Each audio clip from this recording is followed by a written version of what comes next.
Si tu apprécies mes vidéos, n'hésite pas à t'abonner et à activer les notifications pour ne rien manquer sur la chaîne. Salut à tous et bienvenue sur la chaîne MiTrader pour cette vidéo un peu particulière puisqu'elle vient fêter deux choses. La première chose, c'est les presque un an jour pour jour de la chaîne puisque c'était en janvier 2020 que j'avais posté ma première vidéo qui était le comparatif entre le Camus Surplis CS Model et la version Bandai. Donc ça c'est la première chose, sans doute la plus importante. Et puis la deuxième chose, c'est aussi un cap franchi dans le nombre d'abonnés puisque à ce jour, on est arrivé maintenant à un peu plus de 1400, donc merci encore à vous pour votre fidélité et pour être de plus en plus nombreux à chaque vidéo.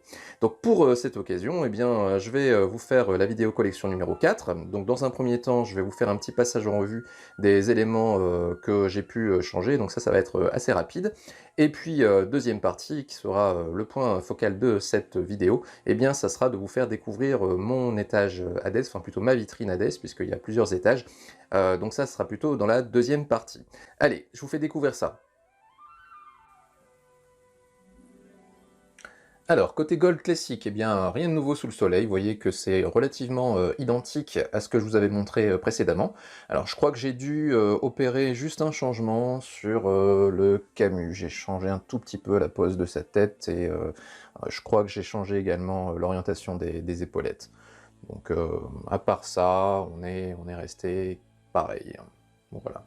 Donc sur cet étage, pas de changement majeur.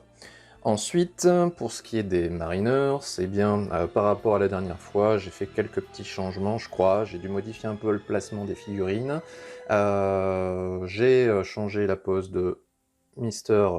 Sea Dragon Cannon. Vous voyez, j'ai un peu changé la position des mains. Pour ce qui est du reste, c'est resté à peu près identique. Voilà. Ensuite, alors là, j'ai changé quelques petites choses. Donc, vous voyez que cet étage-là consacrait surtout aux bronzes mineurs, en fait, et puis aux aciers. Alors, j'ai changé quelques poses, notamment celle-ci.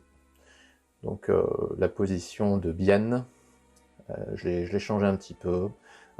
Elle était un peu trop symétrique à celle de Ichi dans ma précédente expo, donc je l'ai changé un petit peu. Voilà, sinon pour ce qui est du reste, c'est resté identique.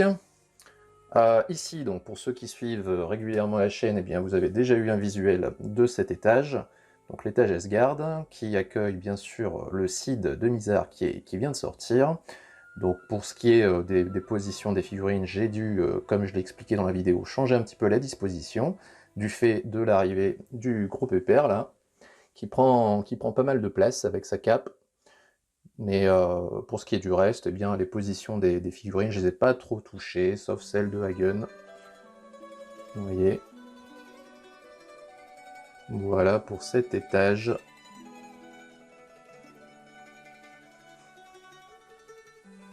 On arrive sur les argents. Alors ici, il y a quand même pas mal de choses qui ont évolué. Donc c'est ici que je vais commencer déjà un peu à détailler. Alors, étage des silver, entre guillemets, hein, donc rappelez-vous les puristes, je sais très bien que June et Crystal ne sont pas des silver, mais j'ai décidé de les mettre là quand même. Alors, pour cet étage, la nouveauté, c'est lui. Bon, encore une fois, ceux qui suivent la chaîne, je l'avais passé en revue, celui-là, et j'avais dit tout le bien que j'en pensais. Bon, remarquez qu'on arrive quand même à en faire quelque chose dans le couvrant de corbeau. Je l'ai mis au premier plan à côté de China, puisque c'est un petit duo que l'on a dans l'animé. Donc je trouvais ça un peu plus cohérent de ne pas les séparer. Et puis en plus, comme il est, vous voyez, un peu accroupi, il ne gêne pas la visualisation sur les figurines qui sont juste derrière lui. Alors, pour ce qui est justement des figurines juste derrière lui, nouveauté, ce sont l'apparition de ces fameuses capes Kakaxilu. Alors, ces capes-là sont en réédition en ce moment. Donc si vous les cherchiez, vous pourrez les trouver sur les boutiques chinoises habituelles. Alors, petit bémol quand même. Ces capes sont a priori d'un peu moins bonne facture que les premières éditions, simplement parce que vous voyez qu'il n'y a qu'une seule configuration possible ici sur la cape de Misty, il n'y a pas celle qui recouvrait les épaules, donc il faudra se contenter de ce modèle-là, et en plus pas évident pour l'ajuster correctement sur la figurine. Donc vous voyez que par exemple l'attache à l'avant de la cape, eh bien, elle tient un petit peu avec de la pâte à fixe parce que sinon, ça gênait avec les épaules qui sont en dessous. Donc, c'est pas super bien ajusté. Et ce que je suis en train de dire là, eh bien, je peux dire exactement la même chose pour celle de cristal, puisque là, vous voyez, c'est au niveau des épaules également que ça pose problème. Donc, les épaules de l'armure, vous voyez, elles sont tenues grâce à de la pâte à fixe, hein.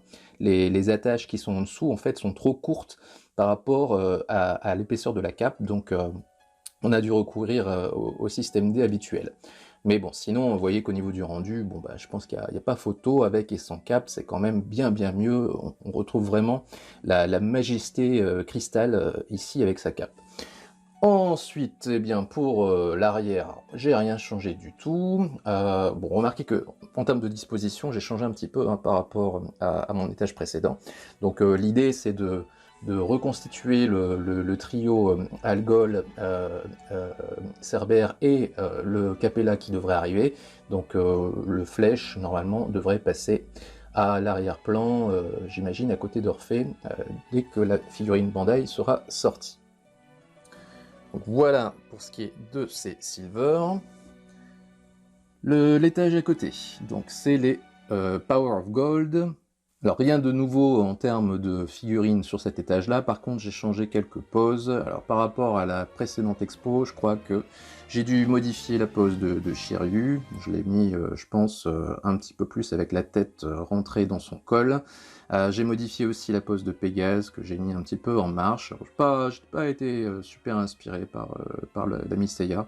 Donc là pour l'instant je l'ai mis comme ça. Je crois que j'ai changé aussi un peu la pose de yoga. Voilà. Et puis pour le reste, je crois pas que j'ai touché quoi que ce soit. J'ai dû modifier un poil la position de yoga à l'arrière-plan là-bas. Peut-être aussi un poil la position de Seiya parce que en fait j'ai procédé au rectificatif de ses jambes. Alors, pour ceux qui connaissent l'astuce, vous savez, il s'agit d'inverser les jambes droite et gauche, enfin le bas des jambes droite et gauche, pour rectifier un peu le problème des jambes arquées. Donc je l'ai fait, et ce qui fait que du coup bien j'ai modifié un petit peu sa pose. Alors pour l'instant ça a l'air de tenir, mais bon après sur le long terme je me fais pas trop d'illusions vu la qualité du plastique, ça va redevenir jambes arquées comme avant quoi. Ensuite pour ce qui est de Shiryu, eh bien j'ai pas modifié sa pose. Pour les deux derniers étages, eh bien c'est resté pareil, l'étage des Blacks est inchangé. Bon, je suis plutôt satisfait de la disposition, et puis pas de nouvelles figurines ici, enfin en tout cas pas dans l'immédiat, même si des EX Black devraient arriver, puisque Great Toys a priori va recolorer ses bronzes EX V1. Et puis pour ce qui est des totems, eh bien pareil, rien n'a changé, de toute façon il n'y a pas de pose à changer pour ces figurines là. Voilà, donc ça c'était pour cette première vitrine. On va passer maintenant à celle des Gold, sur laquelle je vais passer rapidement, puisqu'il n'y a pas grand chose qui a changé. Alors, du côté des Gold EX, eh bien, pas énormément de changements. Vous voyez que la disposition est exactement la même. Maintenant, j'ai pu opérer quelques petits changements que je vais vous montrer. Du point de vue de l'arrière-plan, eh bien, vous voyez que je n'ai rien touché, en fait, hein. J'étais plutôt content de cette partie-là de ma collection, aussi bien en termes de pose que en termes de disposition. Donc, j'ai rien touché. Là où il y a les changements, eh bien c'est au premier plan, et notamment changement notable sur celui-ci, donc sur l'ami Milo. Alors changement notable sur sa pose, mais et surtout sur la conception de la figurine, puisque j'ai remplacé son corps. Vous voyez que il a maintenant un pantalon vert, hein, ce qui est beaucoup plus fidèle à l'animé, et surtout qui est aussi plus rigide. Donc ben, vous l'aurez deviné, je n'ai pas mis de lycra, mais j'ai simplement remplacé son corps par un que j'ai acheté sur les boutiques chinoises habituelles. Donc je suis plutôt satisfait du résultat obtenu. On a toujours le visage Great Toys, hein, que je vous avais montré la dernière fois. Et au final, eh bien, ce scorpion commence à avoir un peu de la gueule. Pour ce qui est de Sagittaire, j'ai rien touché. Alors j'ai redressé l'ami Shura, vous voyez qu'il est maintenant sur pied. Bon, je l'ai fait tout simplement parce que vous aurez l'occasion de le voir juste après dans la vidéo, mais dans mon étage sur pli, eh bien je l'ai mis déjà à genoux, donc ça faisait un peu doublon. Et puis bon, je trouvais que ça, c'était pas super naturel la position à genoux que j'avais donnée, tout simplement parce que j'étais un peu embêté par les escaliers derrière, donc j'avais du mal à mettre ses jambes. Là, bon, là je le trouve classe. Et puis pour le reste, bon alors j'ai dû peut-être modifier un poil la pose d'Aphrodite, hein, suite à la review que j'en avais faite sur le Poisson Revival, mais globalement je pense que la pose doit être à peu près identique. Donc voilà pour ce qui est des Gold EX, donc rien de révolutionnaire, mais des petits détails qui font la différence. Juste en dessous, souvenez-vous qu'il y a mes Soul of Gold, donc je vais essayer de vous donner une petite vision d'ensemble, en prenant un peu plus de recul, voilà. Et bien de ce côté-là, ça va être très rapide, tout simplement parce que je n'ai absolument rien modifié depuis la dernière vidéo, enfin en tout cas, je n'en ai pas le souvenir. Je pense que ça doit correspondre à ce que vous avez vu sur la vidéo précédente. Voilà, bon, je ne vais pas délayer davantage la sauce là-dessus, on va passer tout de suite à la nouveauté de cette vidéo. Voilà, donc bienvenue dans les enfers, en tout cas les enfers chez moi. Alors ça va être compliqué pour moi de vous donner un aperçu d'ensemble de ces deux vitrines, tout simplement parce que je n'ai pas suffisamment de recul pour le faire. Donc tout ce que je peux faire, vous voyez, c'est une sorte de travelling de haut en bas pour vous donner une vision d'ensemble, mais je vais vous montrer bien entendu tout ça en détail maintenant. Donc on va s'arrêter ici sur le premier étage, on va commencer par le commencement en fait, hein, puisque sur cet étage, eh bien, vous avez le Junikyu. Alors le Junikyu qui est caractérisé bien entendu par les surplis, les renégats, et aussi bien par les premiers surplis purement Hades. Vous voyez que on a ici une combinaison entre des figurines officielles Bandai, donc notamment eh bien, ce papillon en version classique, qui est une magnifique figurine hein, qui, à mon sens, n'a rien à envier à une EX du point de vue de son design, même d'ailleurs de sa mobilité, on peut en faire pas mal de choses. Donc ça fait partie de ces figurines un peu nouvelle génération hein, que nous a sorti Bandai bien après, au moment où il maîtrisait bien le concept des figurines classiques. Donc vous avez ce genre de figurines, et puis vous avez eh bien, des résines de la marque Kakaxilu qui sont sorties il y a maintenant quelques temps. Donc vous y retrouvez eh bien, le gigant, donc, qui est plutôt pas mal réussi, hein. On pourrait s'y méprendre. Je trouve que globalement ces résines se marient plutôt bien avec les figurines officielles. Donc, ben, là vous retrouvez le Niobé, hein, celui qui tue Aldébaran avec son poison. Alors je suis désolé pour la focalisation, j'ai l'impression qu'elle a du mal à se faire avec les fonds un peu sombres. On voyait que, comme d'habitude, hein, j'y ai mis des arrière-plans que j'ai fait développer sur un site spécialisé. Donc j'ai essayé à chaque fois de mettre un arrière-plan qui a rapport avec l'arc concerné. Donc, vous voyez que ici, eh bien, c'est simplement l'horloge avec les 12 flammes. Donc vous avez Niobé, ensuite juste ici, eh bien, vous avez le Laimi du Ver, donc celui qui combat le Chevalier du Lion. Donc lui aussi, hein, il est plutôt bien réalisé. Vous voyez que notamment ses yeux sont articulés. Alors l'inconvénient de cette résine, c'est que ils ont du mal à tenir du fait du poids de la résine, mais bon, je trouve que c'est plutôt bien, globalement. Vous avez aussi, alors ici, deux figurines officielles, puisque ce sont les classiques de Misty et d'Algol en version sur pli. Pour ces deux figurines, eh bien, il y en a une que je préfère largement à l'autre, c'est celle d'Algol, qui a de meilleurs visages que la version classique. D'ailleurs, il y avait des visages bonus dans sa boîte que j'ai utilisé donc, sur ma version classique, que vous avez sur l'étage Silver. Et puis, bien, vous aviez ce Misty qui a exactement les mêmes défauts. Alors, pas tout à fait, puisque son visage est un peu meilleur que celui de la version classique, mais globalement, bien, sa ligne a les mêmes défauts que la version classique. Alors, vous voyez que je lui ai ajouté un lycra pour améliorer tout ça. Bon, globalement, ça reste satisfaisant, même si ce n'est pas l'extase.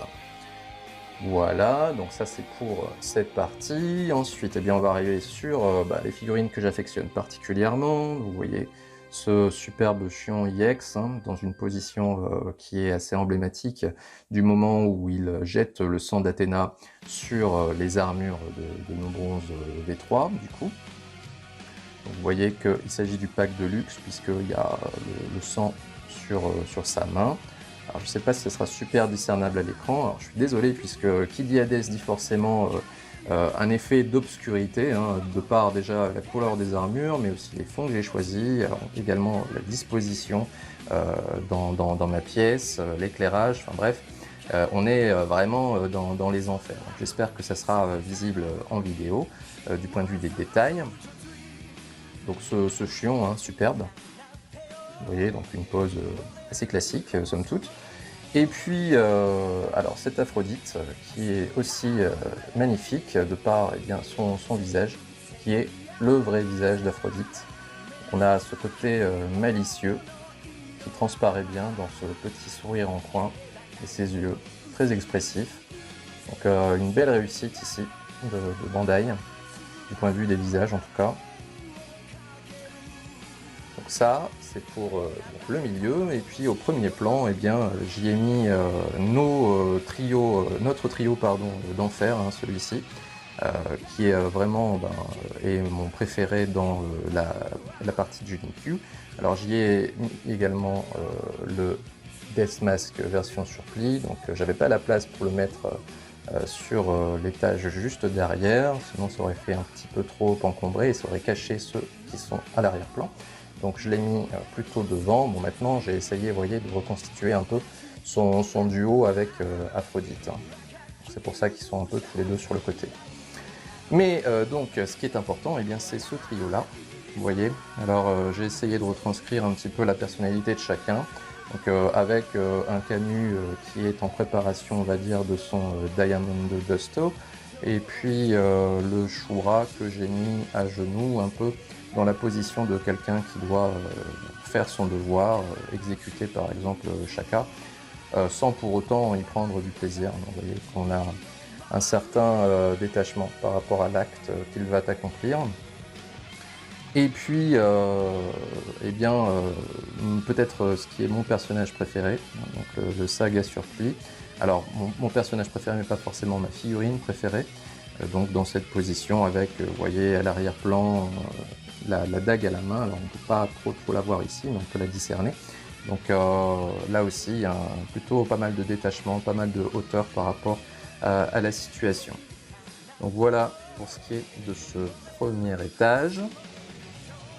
Alors, on arrive dans la partie Mekai, donc avec ce qui correspond au chapitre Inferno de la série. Donc, c'est ce que j'ai voulu représenter dans l'arrière-plan que j'ai choisi. Donc, vous voyez, en fait, c'est la carte que l'on voit en début d'épisode, hein, donc la carte des enfers, hein, qui au final n'est pas super éclairante hein, dans la série, puisque c'est un des désavantages de ce chapitre, c'est qu'on a un peu du mal à se repérer géographiquement, c'est pas linéaire comme ça peut l'être pendant la bataille du sanctuaire.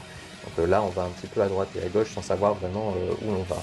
Alors sur cet étage, eh bien, là aussi on a une réunion de résine avec les figurines officielles. Donc pour ce qui est de l'arrière-plan, eh bien, vous avez le Queen ici.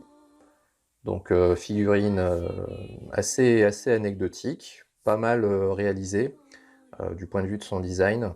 Maintenant, du point de vue de la mobilité et des poses que l'on peut faire avec, eh bien, c'est une figurine avec laquelle vous n'allez pas vous amuser énormément. Mais bon, vous voyez, là, je lui ai mis une pose neutre, casque à la main.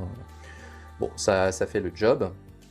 Vous avez ici eh bien, une résine de chez Kakaxilu, donc le golem, qui peut paraître assez grossier. Hein. Vous voyez qu'il a un design qui est tout en rondeur, sans aucune subtilité, avec une pierre à la main. Maintenant, eh bien, c'est pas si loin du design de Kurumada. Donc, pour ceux qui ont l'image à l'esprit, j'essaierai de vous mettre un petit insert, comme d'habitude, à l'écran. Et peut-être ce qu'on peut lui reprocher, c'est peut-être un peu sa couleur un peu flashy, on va dire. Au milieu, eh bien, vous avez le Valentine ou Valentine, je ne sais pas trop comment on prononce. Belle figurine, pourtant c'est un peu l'enfer pour la manipuler, celle-là. Elle a une énorme tendance à faire le grand écart. En plus, la stabilité sur ses pieds est assez précaire. Vous voyez qu'à la différence de Rhadamante, eh bien, au niveau de ses pieds, on n'a pas de symétrie sur les côtés, ce qui fait que pour la faire tenir debout, eh bien, c'est pas évident. Vous voyez d'ailleurs que pour cette figurine en particulier, eh bien, j'ai mis un peu de pâte à fixe pour la tenir stable, puisqu'elle avait tendance à glisser. Bon, figurine qui est pas trop mal réalisée, avec une pose qui à mon avis lui va bien, tout en agressivité. D'ailleurs je lui ai choisi, vous voyez, le visage d'attaque. Vous avez ensuite eh bien, une figurine que je déteste vraiment, je pense qu'elle devrait être dans mon top 5 des figurines que j'aborde dans la série Miklos, avec donc ce Balron, Balrog, enfin peu importe. C'est une figurine exécrable. Elle est exécrable parce que d'abord à la manipulation, bah, vous pouvez rien en faire. Vous pouvez la mettre droit comme un i, comme ça. Et puis c'est tout. Vous aurez toutes les peines du monde pour lui tourner la tête. Vous avez également plein de défauts du point de vue de son design, notamment ben, ses grosses mains de gorille. On peut alors plaider en sa faveur avec un visage qui est vraiment magnifique. Mais globalement, bah, c'est une déception que cette figurine. Je vous montrerai juste après la résine faite par Kakaxilu et puis vous verrez donc la différence. Bon, elle est là. Ensuite, au premier plan, eh bien, les deux figurines que je préfère donc, sur cet arc. Donc d'abord, je vais faire une petite embardée sur ce Zelos en version Kakaxilu, lui aussi. Bon, il est pas vilain. Alors, son visage n'est pas super ressemblant, vous voyez. Mais globalement, sa ligne d'ensemble eh bien, est assez proche de l'animé. On peut en tout cas dire qu'elle a le mérite d'exister. Et surtout, eh bien, ces deux figurines-là, qui sont de totale réussite. D'abord, bah, celle-ci, que j'adore, hein, le Pharaon. Pharaon ou Pharaon, en fait, donc le Sphinx. Une figurine magnifique, tant par sa fidélité à l'animé que par les couleurs qui sont choisies. C'est une figurine qui ressort énormément dans une expo. En fait, elle apporte ces couleurs qui manquent cruellement à cette gamme. Vous voyez qu'il y a quand même pas mal de coloris différents sur cette armure qui se démarque vraiment des autres, avec en plus un design du personnage emprunté donc, à l'Égypte, qui est vraiment tranchant par rapport à celui des autres.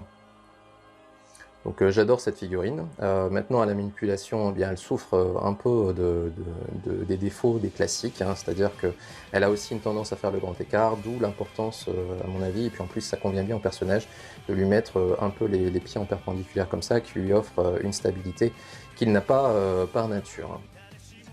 Et puis un personnage qui est très très beau dans sa laideur. Donc, vous voyez que ce passeur, cet Acheron, Acheron ou Acheron, peu importe, eh bien il est quand même très très très fidèle au design de l'animé.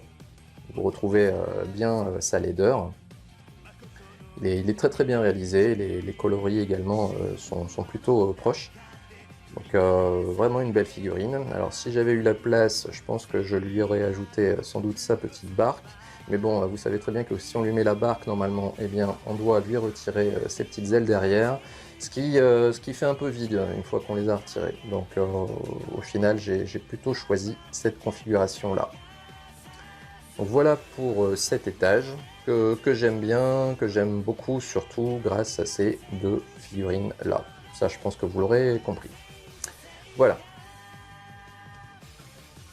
Alors on arrive dans du lourd maintenant avec cet étage qui est celui donc, des Juges des Enfers en version EX. Alors du lourd aussi bien en termes de design que en termes de tarifs, puisque maintenant ces figurines sont devenues inabordables. Alors heureusement il y a les versions OCE qui vont sortir dans pas longtemps, qui vont combler un manque pour pas mal de collectionneurs qui ne peuvent plus se les offrir. Enfin en tout cas, combien même voudraient-ils se les offrir, que déjà elles sont difficiles à trouver. Donc vous avez sur cet étage, eh bien d'abord le fond qui représente en fait le palais d'Hadès, vous voyez. Alors encore une fois, c'est pas forcément super discernable à l'écran, mais en tout cas ça sert d'arrière-plan. Donc sur cet étage, eh bien, vous allez retrouver une alliance de classiques avec des IX. Alors en classique, vous avez la Pandore ici, donc, qui joue de sa harpe. Je n'ai pas été dans l'originalité pour cette figurine, je pense que c'est une configuration qui lui convient très bien. De même pour le Hadès possédé. Donc voilà, que j'ai mis simplement sur son trône avec le regard vide qui n'exprime aucune émotion, donc ce qui correspond bien au personnage pendant la série.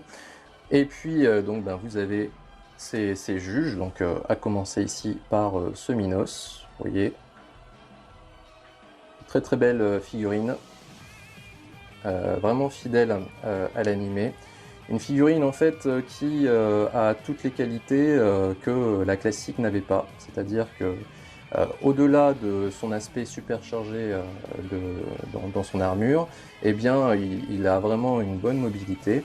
Donc il s'agit ici de la version Bandai, hein. Je vous avais chroniqué la version alternative de chez CS Model sur la chaîne en comparaison à celle-ci. Donc là j'ai exposé la version Bandai qui a des coloris un petit peu plus jolis et puis surtout qui est plus réussi, plus abouti au niveau de ses visages. Ensuite, eh bien, vous avez cette magnifique figurine qui est mon juge préféré, donc le Griffon. Vraiment une figurine là aussi qui est bien réussie, un design très particulier. Il y a ces petites ailes qui sont du plus bel effet.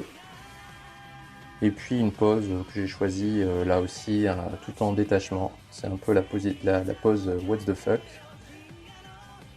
Voilà. Et puis au premier plan, eh bien, vous avez le boss, celui qui est sans doute le préféré de nombreux fans de la série, donc Rhadamant en marche, vous voyez.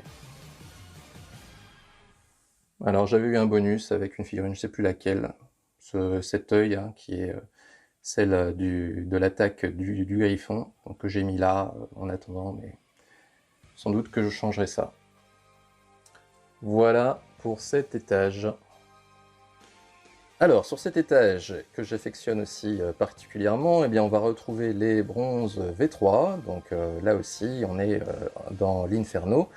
Alors, en fait, sur cet étage, eh bien, vous n'allez retrouver que de l'alternatif. Hein. Il n'y a pas de Bandai hein, sur cet étage, puisque pour l'instant, les V3 eh bien, ne sont pas encore concrétisés. On a l'annonce du Pégase V3 et donc la précommande de celui-ci qui, a priori, augure du développement total de cette gamme par Bandai. Mais donc, pour l'instant, eh bien, on a les Great Toys. Donc, ça, c'est ce que vous retrouvez sur cet étage-là. Vous allez retrouver aussi eh bien, la Porte des Enfers, alors, qui est un décor de je ne sais plus quelle marque, mais que j'avais acheté à l'époque. Et puis vous allez retrouver aussi quelques résines, donc je vais vous montrer. Donc vous avez à l'arrière-plan, eh bien, vous voyez cette Porte des Enfers, hein, qui dit qu'il faut abandonner tout espoir. Vous avez à l'arrière-plan eh bien, le Canon en version S-Temple, que je vous avais chroniqué sur la chaîne, face à la version Bandai. Alors la pose est évidemment celle du Galaxian Explosion en version un peu revisitée. Vous voyez que j'ai utilisé notamment eh bien, l'effet bonus que l'on retrouve dans la figurine, avec une pose d'attaque que j'adore. Je trouve qu'elle va particulièrement bien au personnage. Alors j'ai gardé son visage S-Temple qui est, vous voyez, un petit peu trop rosé, mais globalement qui fait le job parce qu'il a les yeux fermés et la bouche ouverte en attaque. On le sent un peu concentré, l'ami Canon. Ensuite, eh bien, je vous avais dit que j'allais vous montrer la grosse différence entre le rune que je vous ai montré tout à l'heure, rune ou lune d'ailleurs, que je vous ai montré tout à l'heure et celui-ci. Eh bien, autant le lune de tout à l'heure était beau du point de vue de son visage, mais du point de vue de sa ligne générale, était pour moi loupé, autant celui-ci, eh bien, je le trouve magnifique. Vous voyez que son visage est très très joli, et puis cette ligne d'ensemble eh bien, rend parfaitement le caractère du personnage tel qu'on peut le voir dans les OAV. Donc je ne peux que déplorer en voyant cette figurine que Bandai n'en ait pas fait autant sur sa Mid-Close. Ça aurait été quand même pas mal. Alors, tant qu'on est sur cette partie de la vidéo, eh bien, je vais vous montrer ce Shiryu V3. Donc, dans une pose qui met un peu en valeur à la fois Excalibur et son bouclier. Donc une figurine bien réussie de chez Great Toys ici. Donc, vous voyez qu'il y a les lycras, tout simplement parce que ces armures-là font encore apparaître quand même pas mal les corps et les articulations. fatalement.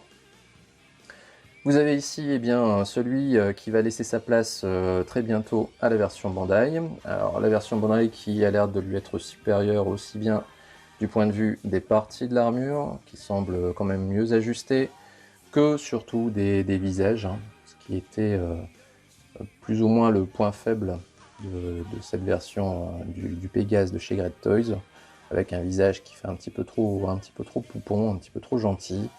Bon, sinon, à part ça, c'est une figurine qui fait vraiment le job, hein, qui est plutôt réussie. On était vraiment très contents hein, de la sortie de ces V3 Great Toys à l'époque. Donc on va pas cracher dans la soupe. Hein. On verra d'ailleurs ce que Bandai fait sur les autres V3. Peut-être qu'ils vont se louper complètement. Mais en tout cas, pour l'instant, sur le Pégase, c'est plutôt bien parti. Mais cette version Great Toys faisait largement le job. Vous voyez que lui aussi, il a son petit Lycra. À noter également les petites bandes rouges sur les biceps. Vous avez ensuite eh bien, ce Sean version V3, lui aussi de chez Great Toys, dans une position là aussi plus ou moins d'attaque. Voilà. Et puis ici, alors une résine qui n'est pas forcément facile à trouver. Alors on pouvait l'avoir plus ou moins en bonus. Alors quand on achetait les résines Cacaxilu, on avait des parties de ce Marquino. Il nous mettait à chaque fois une partie différente, alors un bras, une jambe, etc. Ou alors on pouvait l'acheter en totalité. Donc en fait j'ai eu les deux. J'ai eu les parties bonus que je n'ai pas complétées, il me semble. Et puis j'ai fini par acheter la figurine au total puisque je n'arrivais pas à compléter avec les parties bonus qu'il nous donnait. Donc voilà le résultat. Je trouve que c'est une résine qui est plutôt bien réussie. On retrouve bien le caractère un peu ridicule du personnage, qui fait partie de cette série à la Zélos, à la Jamian. Donc là, bien entendu, il se retrouve dans la position où il dit aux autres de se taire, et qui va, a priori, lui coûter la vie par la suite. À l'arrière-plan, un personnage qui est aussi très réussi. Donc ça, j'ai eu l'occasion de vous le montrer au détour d'une review, hein, ce Yoga V3, donc version Great Toys, avec un visage vraiment réussi, une très belle figurine que j'aime beaucoup, lui aussi équipé d'un Lycra.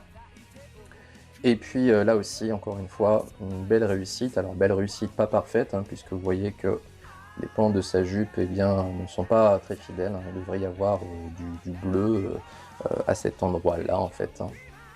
Donc là, petite erreur de chez Great Toys, mais en dehors de ça, eh bien, c'est quand même une figurine qui est tout à fait exceptionnelle.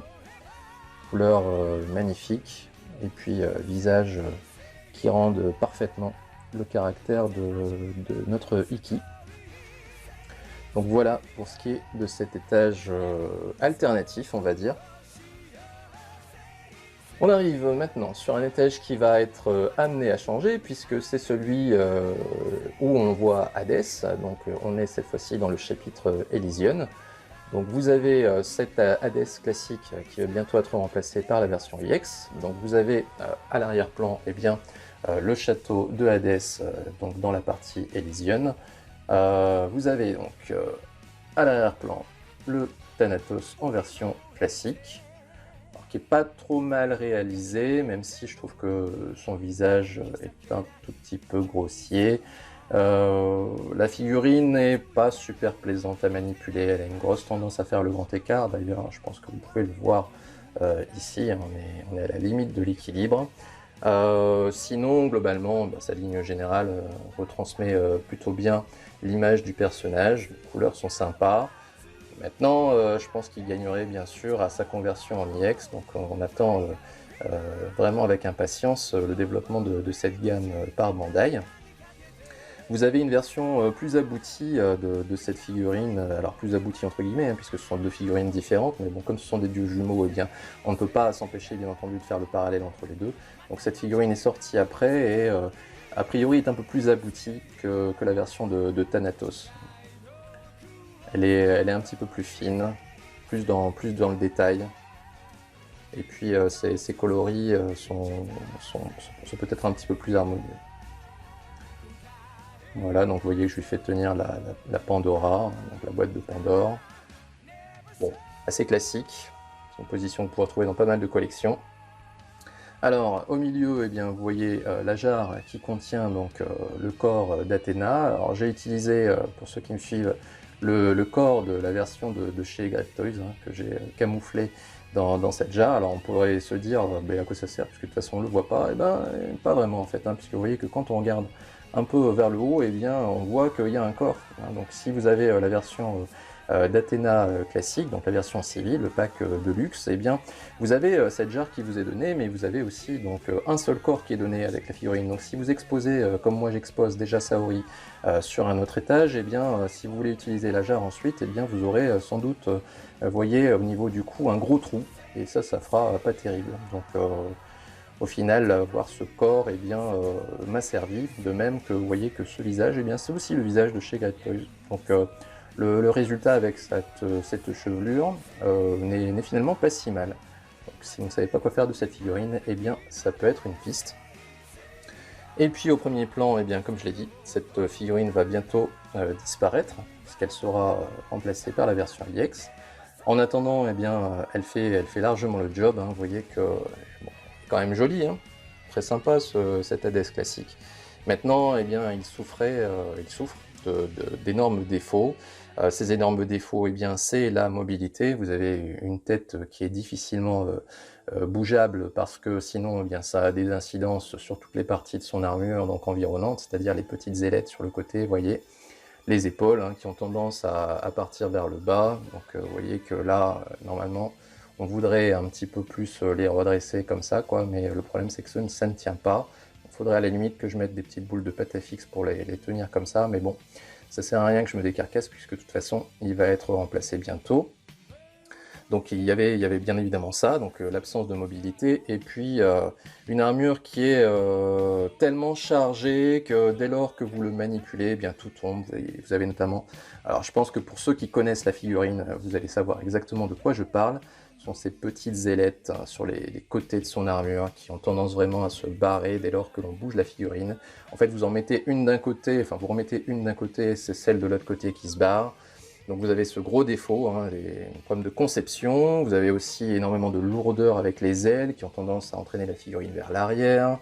Et puis vous avez une rigidité des jambes qui est catastrophique. Donc tout ça pour donner au final une figurine qu'on a vraiment du mal à manipuler, du mal à poser, du mal à exposer. Et ça fait partie, vous voyez, des rares figurines qui ont nécessité pour moi un petit ajout de pâte à fixe au niveau des pieds pour le tenir debout. Alors, en fait, je n'en mettais pas avant, et puis au fur et à mesure des différences de température, je me suis rendu compte que les pieds avaient tendance à s'éloigner l'un de l'autre, donc les articulations avaient tendance à se relâcher un peu, ce qui fait qu'au final, bah, il finissait toujours par se casser la gueule, donc j'ai résolu le problème en lui mettant de la pâte à fixe. J'ai mis également sur cet étage, eh bien, vous voyez, cette figurine de chez Great Toys, qui est donc la version du Pégase V4. En fait, je l'ai mis là tout simplement parce que je ne pouvais pas le mettre avec ses collègues puisque Great Toys ne les a jamais sortis, donc ça c'est vraiment dommageable. Maintenant, de toute façon, j'en ai fait mon deuil, je pense que Great Toys ne les sortira jamais. Si on a la suite de cette gamme, eh ben, je pense que ce sera plutôt du côté de chez Bandai qu'il faudra regarder. Bon, figurine qui est plutôt sympa, pas trop mal réussie. Qui a la mobilité qui manquait à la version classique que vous allez retrouver sur cet étage. Alors version classique mais en version 15th, pas 15th, pardon, 10th anniversary, donc la version 10e anniversaire. Ce sont des figurines qui sont jolies. Qui sont jolies par leur coloris, je pense que ça tranche vraiment dans une exposition. Par contre, on les aime comme on les déteste, et ce qui nous fait les détester, eh bien, c'est leur absence totale de mobilité. Vous voyez qu'on retrouve ici le défaut que l'on peut retrouver donc, sur le Hades, mais peut-être en pire. Alors, sur cet étage, eh bien, j'ai pris comme arrière-plan eh bien, un décor d'Elysion, hein. Vous voyez qu'on a ce bleu, ces fleurs, enfin ces coloris qui sont propres à ce paradis. Et puis donc au niveau des figurines, eh bien, vous retrouvez ici le Shiryu V4 donc en version 10e anniversaire. Donc les couleurs sont très sympas, mais il a exactement le même défaut que le Hades en fait, hein. Lui on peut le poser juste droit et puis basta. Donc vous voyez que ici eh bien, je le mets point en avant. En fait c'est soit point en avant, soit il montre son bouclier, mais du point de vue des postes que vous pourrez lui donner, eh bien, vous allez être vraiment très très limité, hein. Et puis, allié à ça, bien entendu, eh bien, une armure qui a tendance à avoir les parties qui se cassent la figure quand vous manipulez, enfin bref, l'enfer. Une figurine qui est par contre elle magnifique, eh bien c'est celle de la Athéna, donc en version armure. Donc on voit pas énormément de temps dans la série, hein, mais qui a un design vraiment très très sympa. Il n'y a pas besoin de faire grand chose avec cette figurine en fait, hein. Vous la montez, vous la posez, elle est magnifique. Ensuite, alors ça c'est plutôt une figurine qui est pas mal réussie. Alors elle est un peu plus mobile que les autres, je trouve, celle de Phoenix V4. Maintenant, elle souffre aussi de défauts, et notamment elle a des petites pièces à l'arrière, vous voyez les petites, on va dire les serres du Phoenix, qui ont tendance aussi à se barrer à la manipulation. Ça tient vraiment pas bien sur l'armure. Le coloris d'ensemble est pas mal. J'aime bien cette figurine, je pense que c'est peut-être celle qui est la plus réussie des V4 10e anniversaire, en tout cas en termes de conception.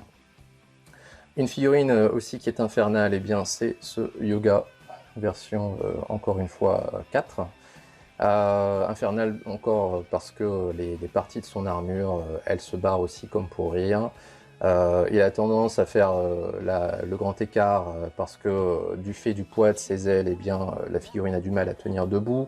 Alors vous voyez que pour lui par contre je n'ai pas utilisé de pâte à fixe, donc pour l'instant il tient comme ça, mais l'équilibre est assez précaire. Du point de vue des posings, ben, pareil qu'avec Shiryu, vous n'allez pas pouvoir en faire grand chose, tout simplement parce qu'il souffre de plusieurs handicaps, et notamment le handicap principal, c'est vous voyez ces mèches qui sont absolument pas articulées, et qui malheureusement, dès lors que vous tournez la tête, vont faire abaisser les épaules. Donc voilà, on est assez limité pour ce personnage. C'est un personnage sur lequel je suis revenu et revenu pour lui modifier sa pose, mais au final, je suis toujours pas satisfait. Donc là aussi, j'ai hâte que Bandai s'attaque à cette gamme pour pouvoir remplacer ceci. Globalement, hein, si vous le mettez droit comme un i, il fait le taf, hein, il est assez fidèle, mais à la manipulation, eh bien, c'est l'enfer. C'est moins le cas pour ce Pegasus V4, donc, qui est pas trop mal réussi, hein. J'aime bien son coloris, j'aime bien ce bleu. Au niveau de la manipulation, ça va, on peut en faire quand même des choses, on peut notamment le mettre dans cette position en garde, propre à Seiya, qui lui va plutôt bien. On peut regretter par contre l'absence de finelle du point de vue des ailes, hein, ce qu'a corrigé bien entendu Great Toys, et ce qui à mon avis ne manquera pas d'être corrigé par Bandai si jamais un jour ils sortent cette figurine. Et puis donc l'Andromède V4, qui lui aussi souffre d'un manque de mobilité. Il est notamment pas mal handicapé par ses épaules qui sont très très encombrantes, qui modifient, qui a des incidences aussi sur la mobilité de la tête, qui elle-même est handicapée par des mèches qui ne sont pas articulées. Enfin bref, là aussi à la manipulation, eh bien, on ne peut pas en tirer grand chose. Donc voilà pour ce qui est de la partie Hades spécifique. Alors il y a deux autres étages sur cette vitrine que je vais vous présenter. Alors un qui est en rapport avec l'univers Saint Seiya, et puis l'autre pas du tout, que je vais juste vous montrer comme ça en passant. Alors on va terminer par un étage que je pense on a tous plus ou moins nous collectionneurs, c'est-à-dire un étage un peu fourre-tout, celui sur lequel on met les figurines qu'on ne sait pas mettre ailleurs. Donc moi vous voyez c'est cet étage là qui est en fait l'étage le plus bas de cette vitrine. Alors j'y ai mis notamment ces deux figurines, alors figurines entre guillemets parce que vu la taille des pépères, est-ce qu'on peut vraiment parler de figurines? Donc cette gamme Crown qui a été abandonnée en cours de route par Bandai. Alors en fait, quand on y réfléchit bien, eh bien cette gamme de toute façon était vouée à l'échec, hein, parce que qui va pouvoir franchement exposer toutes ces figurines avec une taille pareille? Vous voyez la taille que ça prend, la place que ça prend, pardon. Vous avez des figurines qui, là, sont en position en plus ou moins retenues, on va dire. Alors imaginez qu'on essaye de faire des posings un peu élaborés. Il faudrait, a priori, vivre dans un château pour pouvoir exposer toutes ces figurines dans cette taille-là. Donc, bon, échec un petit peu de Bandai sur cette gamme-là. Ils ont fini par l'abandonner, puisque de toute façon, ça ne rencontrait pas le succès attendu. Vous avez donc ce Seiya. Alors remarquez que je n'ai pas mis de fond pour cet étage, tout simplement parce que comme il est la réunion de plein de figurines différentes, eh bien j'aurais du mal à trouver un dénominateur commun. Donc vous avez ici le Seiya, donc en version Sagittarius, qui est plutôt bien réussi. Alors l'avantage de cette gamme, c'est que vu la taille, eh bien, Bandai a pu vraiment aller dans le détail. Vous avez notamment, du point de vue des articulations, alors c'est à l'arrière de la figurine, donc vous n'aurez pas l'occasion de le voir, mais vous avez à l'arrière des articulations, eh bien, le jour qui a été enlevé, donc il y a pas, on voit l'armure même là où il y a le trou du genou, si vous voulez. Donc figurine qui est plutôt bien réussie. Et puis vous avez ce Poséidon qui était peut-être la plus belle version de Poséidon disponible avant que sorte la version EX de chez Bandai. Vous voyez que là aussi, une plutôt belle figurine que j'ai mis en position d'attaque, on va dire. Vous avez aussi, donc sur cet étage, eh bien, comme je l'ai dit, des figurines que je ne sais pas mettre ailleurs. Donc vous avez notamment eh bien, ce Pégase, alors dit V5, celui du Tenkai. Figurine qui est sympa, sans plus, qui a un design un peu particulier, alors, qui contentera bien entendu les amateurs de ce film. Vous avez ensuite eh bien, ce V2 version OCE Broken qui est donné dans le pack Athena Pégase OCE. Donc lui aussi, j'ai pas su le mettre ailleurs. Figurine qui est donc classique, classique plus ou moins ancienne génération, bien qu'il bénéficie d'un corps de type V3, mais qui souffre d'un problème de rigidité. Vous voyez que j'ai mis également des Pandora Box que j'ai eu avec je ne sais plus quelle figurine, je pense que ça devait être avec une Athéna, enfin une Saori, pardon, de marque alternative en bonus. Donc, bon, je les ai mises là. J'ai mis ça notamment pour la boîte de Pégase avec le Shion, donc le Pop Shion qui est donné dans le pack de luxe, qui on pourrait dire que c'est la scène où il remet la Pandora Box qui contient l'armure de Pégase, donc à Seiya en version civile, que j'ai mis là. Bon, alors je vous concède bien évidemment que ceci est un rapport un peu distant, on est loin de la fidélité à la scène d'origine, mais bon, on va dire que c'est un petit clin d'œil à ce passage de l'animé. Bon, bien évidemment, c'est pas totalement fidèle. Déjà, Shion devrait avoir un masque, donc là, alors, je lui ai mis son visage.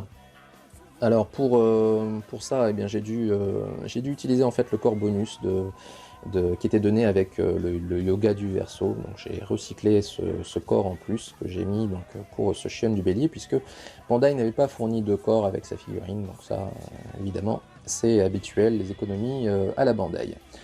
Vous avez ensuite eh bien, ce Seiya en version 24K, donc la version V3 pour le coup, donc pas celle qui est sortie il n'y a pas longtemps du Sagittaire, bien sûr, que je n'ai pas acquise d'ailleurs, tout simplement parce que je trouvais que le prix était quand même vraiment abusé, et puis surtout que j'aime pas trop cette figurine déjà à la base, donc claquer plus de, enfin presque 300 balles pour une figurine pareille, ça me faisait un petit peu mal. En revanche, j'avais acquis à l'époque eh bien, ce Pégase en version V3. Et puis, bon, c'est aussi l'une des raisons pour laquelle je ne l'ai pas acheté, le Sagittaire en question. Tout simplement parce que cette Pégase V3, bah, j'ai jamais su où la mettre. Donc vous voyez que je l'ai mise là, faute de mieux. Figurine qui a le mérite d'exister, mais qui n'a pas grand intérêt. Et puis ici, eh bien, vous avez ce qui était pour moi sans doute la version de Seiya la plus aboutie, enfin en tout cas peut-être la plus fidèle au design du Seiya d'origine. Donc c'était celle de LC Model en version full plastique, qui a un certain charme, qui retransmet plutôt bien l'image qu'a Seiya dans l'animé. Donc voilà pour ce qui est de cet étage. Et puis, ce que je vous montre en passant, eh bien, c'est ce dernier étage de la vitrine, qui est une de mes collections annexes, si vous voulez, alors très très très limitée. C'est bien évidemment un de mes dadas, Le Seigneur des Anneaux, série que j'adore aussi bien en livre que en film. Voilà donc pour cette vitrine. Alors j'en profite pour répondre alors vraiment très très rapidement, de façon partielle, à des questions qui m'ont été posées via les commentaires sur les LED. Vous voyez que en fait, j'utilise des bandes LED que je vous présenterai sans doute au détour d'un tuto bientôt, parce que ça demande quand même pas mal de précision. Donc, ce sont des bandes LED que j'ai achetées encore une fois sur les boutiques chinoises. Donc, l'important ici, eh bien, c'est d'abord d'avoir le bon système, de choisir le bon système pour la mise sous tension, on va dire. Et puis également les bonnes LED qui donneront le rendu que vous voulez vraiment, en tout cas les couleurs que vous voulez vraiment. Et puis aussi d'établir dès le départ le passage de la bande LED tout au long de la vitrine. Vous voyez que ça fait finalement un tour et puis ça redescend pour arriver donc pour fermer la boucle, si vous voulez. Alors ces LED-là sont suffisamment puissantes pour n'en utiliser qu'un jeu dans la vitrine. Maintenant, si vous prenez des LED qui ont une puissance inférieure, eh bien, ça sera sans doute insuffisant, il faudra sans doute en mettre deux jeux. Alors je vais faire une petite ellipse et je vais vous montrer ce que ça donne une fois qu'elles sont allumées. Voilà, donc de retour. Donc, vous voyez, petite télécommande qui est, je pense qu'elle doit être en infrarouge, donc l'idée, vous voyez, c'est de diriger vers les petits capteurs qui sont en bas. Encore qu'il n'y a pas trop besoin, vous voyez, de trop chercher la position avec la télécommande, puisque en faisant ça, ah bah non, vous voyez que je suis en train de dire des conneries, il faut vraiment diriger pour le coup. Donc là, vous avez ici, alors ces LED-là, eh bien, sont les LED de couleur, et l'avantage de ces bandeaux LED que j'ai choisis, eh bien, c'est que on peut faire à la fois les couleurs, hein, vous voyez un peu sur la télécommande, les couleurs, et on peut faire également en lumière blanche seulement. Donc dans ce cas-là, vous voyez, on éteint ici, voilà, on y est arrivé. Et puis on arrive ici sur la partie lumière blanche, donc pareil, on allume là, voilà, donc là, vous voyez la lumière que ça donne, et encore là, je crois qu'en termes d'éclairage, j'ai dû sélectionner, vous voyez qu'il y a des pourcentages là, j'ai dû sélectionner en lumière à 25 ou à 50%, donc on n'est même pas au maximum hein, des capacités de ces LED là. Bon, ça permet vraiment de donner beaucoup plus de lumière à des figurines comme celle-ci qui, vous voyez, de par leur nature, sont vraiment très sombres. Donc je trouve que c'est évidemment un plus dans une collection, enfin dans une vitrine, que ces LED-là, et d'où l'importance de bien les choisir, mais comme je l'ai dit, ça sera à l'occasion d'un tuto spécifique. Donc voilà pour cette vitrine qui complète finalement cette vidéo collection numéro 4. Donc j'espère qu'elle vous aura intéressé. Et si c'est le cas, comme d'habitude, eh bien, je vous encourage à la commenter, à laisser votre petit pouce bleu. Et puis on se retrouve très très prochainement pour une autre vidéo. À bientôt!